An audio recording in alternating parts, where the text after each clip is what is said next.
வணக்கம் சார். வணக்கம் சார். சென்ற பதிவில் நீங்கள் சொல்லும் பொழுது ஜாதகத்தில், அதாவது திருமணம் பார்க்கக்கூடிய ஜாதகத்தில் சாதாரணமாக வரன் அமையக்கூடிய ஒரு ஜாதகம் அப்படின்னு சொன்னீங்க. திருமணத்துக்கே பெரிய போராட்டங்களை சந்திக்கக்கூடிய ஜாதகம் அப்படின்னு சொல்லிங்க. நிறைய பேர் அதை சந்திச்சுட்டு இருக்காங்கன்னே சொல்லலாம்.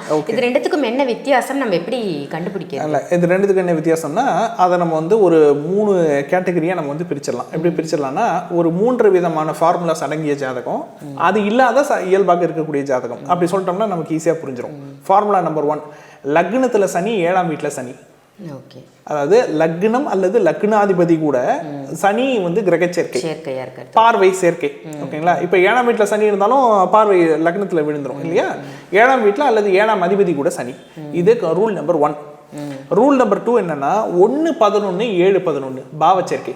அதாவது இந்த 11ஆம் அதிபதி 7ல, 11ஆம் அதிபதி லக்னத்துல, 1ஆம் அதிபதி 11ல, 7ஆம் அதிபதி 11ல, அந்த மாதிரி.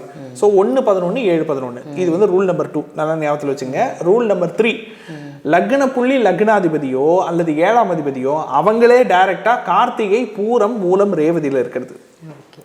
ஓகேங்களா? மொத்தம் இந்த 3 வெரைட்டி தான். இந்த 3 வெரைட்டி தான் திருமண விஷயத்துல கவனத்தோடு இருக்கணும். எப்படி கவனத்தோடு இருக்கணும்னா, வரன் கிடைச்சா போதும், கல்யாணம் பண்ணிக்கணும், ஒரு நல்ல வரன் கிடைச்சா போதும். ஜாதகம் பொருந்திருச்சா, நல்லவங்களா இருக்காங்களா, டீ டோட்டலரா இருக்கிறாங்களா, ஓகேங்களா, ஃபேமிலி நல்லா பழகுறாங்களா, அந்த மாரல் வேல்யூன்னு சொல்லுவாங்க இல்லையா, மாரல் வேல்யூ ஃபேமிலிக்கு இருக்கா, அதை அப்சர்வ் பண்ணும்போது தெரியும், ஓரளவுக்கு தெரியும். ஓகேங்களா? பேசிக்காக படிப்பு இருக்கா, நல்லா ஏர்ன் பண்ணுறாங்களா, அவ்வளோதான், முடிஞ்சு போச்சு. ரொம்ப அந்த சொந்த வீடு இருக்கணும், இது இருக்கணும், அது இருக்கணும், அந்த மாதிரி அந்த எதிர்பார்ப்பெல்லாம் இருக்குது பார்த்தீங்களா, அது அவங்கவுங்க ஒரு லிஸ்ட் போட்டு வச்சுருப்பாங்க. அந்த லிஸ்ட்டை கிழிச்சு குப்பை தொட்டியில் போட்டுடணும். ஓகேங்களா? வரன் கிடைச்சாலே கும்பிடு போட்டு கல்யாணம் பண்ணிக்கணும். அந்த நிலைமையில் இருக்கிறது இந்த 3 ஜாதகர்கள் தான். ஓகேங்களா? இப்போது இதில் வந்து என்னன்னு பார்த்தீங்கன்னா, சில பேர் வந்து அவங்களே விவரமாக இருப்பாங்க. எப்படி விவரமானா, ரொம்ப எதிர்பார்ப்பு இல்லாமல் டக்குன்னு முடிச்சுட்டு போகிறவங்களா இருப்பாங்க. அவங்களுக்கு வந்து டக்குன்னு ஆகிடும். இப்போ சில பேர் வந்து எப்படின்னா, என்கிட்ட வந்து ஒரு லேடி வந்து ஒரு கஸ்டமர் வந்து, ஒரு லேடி கஸ்டமர் வந்து, அவங்க வந்து 33 வயசாகிறவங்களுக்கு, அந்த அம்மையாருக்கு, அவங்க வந்து ப்ராஜெக்ட் மேனேஜராக இருக்கிறாங்க. ஓகேங்களா? ப்ராஜெக்ட் மேனேஜர்னால் சும்மா இல்லை, சம்பளம் மட்டும் 2 லட்ச ரூபா. இப்போ அவங்க என்ன சொல்கிறாங்கன்னா, நான் வந்து ஆரம்பத்தில் ரிஜெக்ட் பண்ணிக்கிட்டு இருந்தேன் சார். ஆரம்பத்தில் நான், அதாவது இந்த 50,000 1 லட்ச ரூபாய் இருக்கும்போது நான் ரிஜெக்ட் பண்ணிக்கிட்டு இருந்தேன். இப்போ என்னன்னு பார்த்தா, எனக்கு இப்போ 2 லட்ச ரூபா சேலரி, பையன் 50,000 ரூபாவா இருந்தாலும் பரவாயில்லன்னு இப்போ நான் பார்க்குறேன், அவங்க தெரிச்சு ஓடுறாங்கன்றாங்க. இதுதான் முற்பகல் செய்யும் பிற்பகல் விளையும், வேற ஒன்றும் கிடையாது. அவங்க ஜாதகத்தில் இந்த 3 காம்பினேஷனும் இருக்குது. ஓகேங்களா? இந்த 3 காம்பினேஷன் இல்லாத ஜாதகம் அவங்களாம் வரி பண்ண வேண்டிய அவசியமே கிடையாது. சொந்த வீடு இருக்குது, இல்லை, லாஜிக்கே இல்லாமல் கல்யாணம் நடந்தோம். இந்த 3 காம்பினேஷன்ல ஒன்னாவது ஒரு ஜாதகத்தில் இருந்துச்சுன்னு வச்சுக்கோங்களேன், காரணம் தேடுவாங்க.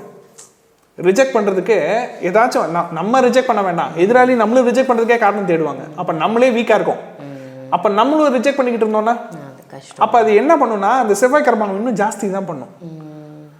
சூடு ஜாஸ்தியாக இருக்குன்னா அனலை கம்மி பண்ணணும். இவங்க இன்னும் ஸ்டவ் அனலை இன்னும் ஜாஸ்தி பண்ணாங்க அப்படின்னா, பெருசு பண்ணாங்கன்னா, செவ்வாயின் ஹீட்டை இவங்க ஜாஸ்தி பண்ணிக்கிட்டே இருந்தாங்கன்னா என்ன ஆகும்னா, கிடைக்கிறவன்னு தட்டி போயிட்டு இருக்கும். அதாவது நான் வந்து சும்மாலாம் நான் சொல்லலை, நான் ஸ்டாட்டிஸ்டிக்கல் டேட்டாவாகவே சொல்கிறேன். ஒரு குடும்பத்தில் 4 நட்சத்திரக்காரர்கள் இருக்காங்கம்மா. கார்த்திகை, பூரம், மூலம், ரேவதி. நல்லா கவனிங்க. கார்த்திகை நட்சத்திரம், பூர நட்சத்திரம், மூல நட்சத்திரம், ரேவதி நட்சத்திரம்.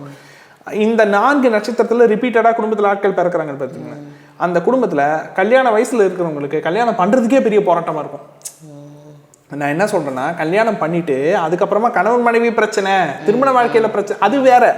ஓகேங்களா? கல்யாணம் பண்றதுக்கே போராட்டமா இருந்தா, ஓகேங்களா, அந்த பரம்பரையில பாருங்க, அட்லீஸ்ட் ஒரு 2 பேராவது ஒன்று திருமணம் பண்ணாதவங்க, இல்லை லேட்டாக திருமணம் பண்ணவங்க. லேட்டாக திருமணம்னா above 30, above 35, above 37. எந்தெந்த குடும்பத்திலாம் 35 வயசு, 37 வயசு, 40 வயசு மேலே திருமணம் பண்றாங்க பாருங்க, அங்க கன்ஃபார்ம்டா பூர நட்சத்திரம் இருக்கும், கார்த்திகை இருக்கும், மூலம் இருக்கும், ரேவதி இருக்கும். ஒரு குடும்பத்தில் 2 பூர நட்சத்திரம் இருக்குதா, நான் சொன்ன இந்த கேட்டகரி கன்ஃபார்ம்டா இருக்கும். யாருக்கு இருக்குன்னு பார்த்தீங்கன்னா, யாரோட ஜாதகத்தில் நான் சொன்ன இந்த 3 ஃபார்முலா வருதோ அவங்க ஜாதகத்தில் தான் இந்த மாதிரி, அந்த ஆட்கள் தான் இந்த மாதிரி ஒன்று அவங்க கல்யாணம் வேணாம்னு ரிஜெக்ட் பண்ணிட்டு உட்காந்துருக்கிறது, இல்லை அவங்கள எதிராளி ரிஜெக்ட் பண்ணுறது. ஓகேங்களா? ஸோ இப்போ இந்த விஷயத்தில் எதிர்பார்ப்பை உடச்சி கல்யாணம் பண்ணுறது அவங்க கையில் தான். இதில் வந்து என்னன்னு பார்த்தீங்கன்னா, இப்போது சமீபமாக எனக்கு ஒரு ஜாதகம் ஒன்று வந்துச்சு. அது என்னன்னு பார்த்தீங்கன்னா, போன வருஷம் அதே ஜாதகத்துக்கு நான் ஏற்கனவே இதெல்லாம் குறிச்சு கொடுத்துருந்தேன். என்ன குறிச்சு கொடுத்துருந்தேன்னா, என்ன ஃபீல்டுலேருந்து பொண்ணு தேடினா கிடைக்கும்னு நான் ஏற்கனவே குறிச்சு கொடுத்தேன். நான் இந்த மாதிரி ஃபார்மசி ஃபீல்டில் தேடுங்க, நர்சிங் ஃபீல்டில் தேடுங்க, மெடிசனில் ஸ்பெசிஃபிக்காக என்னென்ன ஃபீல்ட்லேருந்து தேடுங்க கிடைக்கும் அப்படின்னு சொல்லிட்டு குறிச்சு கொடுக்கும்போதே நான் தெளிவாக சொன்னேன். எதிர்பார்ப்பு வச்சுக்க வேண்டாம். அவங்க முன்னாடி ஜாப்ல இருந்திருக்கலாம், இப்போ ஜாப்ல இல்லாமல் இருக்கலாம், அந்த துறை சார்ந்து படிச்சு இருந்திருக்கலாம், படிச்சுட்டு கொஞ்ச நாள் ஜாபுக்கு போயிட்டு அப்போ அவங்க விட்டு இருந்திருக்கலாம். அதெல்லாம் நீங்கள் பார்க்காதீங்க. எக்ஸ்பெக்டேஷன் பார்த்தீங்கன்னா வேலைக்கு ஆகாதுன்னு சொல்லிட்டு இப்போ அவங்க மறுபடியும் அவங்க வந்து தொடர்பில் கொள்றாங்க. எப்போதான்ப்பா கல்யாணம் முடியும், மறுபடியும் அதே கேள்வி ஓகேங்களா கேட்குறாங்க. நான் சொன்னேன் இல்லையா, நான் தான் ஏற்கனவே இந்த ஜாதகத்துக்கு நான் வந்து இந்த ஃபீல்டெல்லாம் நான் குறிச்சு கொடுத்தேனே அப்படின்னா, பேச்சு கொடுக்க கொஞ்சம் கொஞ்சமாக விஷயம் வெளியே வருது. என்ன விஷயம் வெளியே வருதுன்னா, அவங்க முதல்ல அவங்க கம்யூனிட்டிக்குள்ளேயே தேடிட்டு இருக்காங்க. அவங்க முதலியார் கம்யூனிட்டி ஓகேங்களா, அவங்க கம்யூனிட்டிக்குள்ளேயே தேடிட்டு இருக்காங்க. முதல் ரெஸ்ட்ரிக்ஷனா இப்போ அந்த காலத்தில் நம்ம இன்னைக்கு இல்லை ஓகேங்களா. இன்னைக்கு அரேஞ்சு மேரேஜ் முக்கால்வாசி கம்யூனிட்டி மாதிரி நடக்குது. ஏன் மாதிரி நடக்குது, ஒரு வயசுக்கு மேலே எப்பா இதுக்கப்புறம் நம்ம கம்யூனிட்டிக்குள்ளேயே தேடிட்டு இருந்தோம்னா நடக்காதுன்னு சொல்லிட்டு கொஞ்சம் ஓப்பனாகவே பார்க்குறாங்க. எல்லா கம்யூனிட்டியும் அக்செப்ட் பண்ணிக்கிறாங்க. அதுவே பெரிய விஷயம். அக்செப்ட் பண்ணிட்டு வரதே பெரிய விஷயம். இவங்க என்ன பண்ணுறாங்க, கம்யூனிட்டியை உடைக்க மாட்டேன்றாங்க. நம்பர் 1. ரெண்டாவது, பொண்ணு வேலைக்கு போகணும்னு அவர் எதிர்பார்க்குறாராம். ஆனால் அவர் எவ்வளோ சேலரி வாங்குறாருன்னா, அவருக்கு 33 வயசு ஆகுது, இப்போ தான் 40,000 சம்பாரிச்சிட்டு இருக்காரு. நான் என்ன கேட்குறேன், உங்களுக்கு 33 வயசு ஆகுது, நீங்கள் இப்போ தான் 40,000 சேலரிக்கு நீங்கள் இப்போ தான் வந்திருக்கீங்க.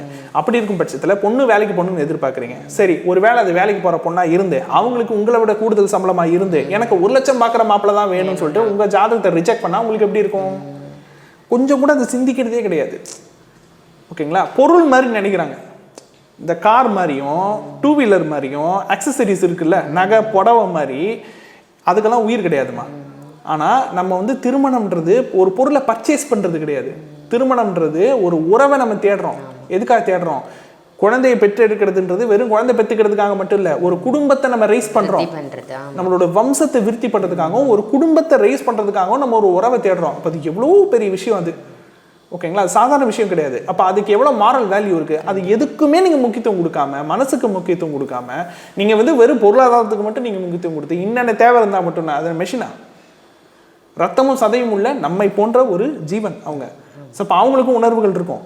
அதுக்கு முக்கியத்துவம் கொடுத்தாலே செவ்வாய் கர்மாவுக்கான தீர்வு அது ஓகேங்களா. நமக்கு என்ன கர்மா இருக்குதோ அந்த கர்மா சார்ந்து நிறை குறைகளை எதிராளிகிட்ட ரொம்ப பார்க்காம ஓகேங்களா, அதில் நம்ம பக்குவத்தை வளர்த்துக்கிட்டோம்னாலே அந்த கர்மாக்கான மிகப்பெரிய பரிகாரம் அது. சூப்பர் சூப்பர் சார், ரொம்ப ஒரு அருமையாக சொன்னீங்க. என்ன திருமணமாகாமல் எத்தனையோ பேர் இருக்காங்க, அவங்க எல்லாருக்கும் இது ஒரு பயனுள்ள தகவலாக இருக்கும். நல்ல தகவல். நன்றி. நன்றிம்மா.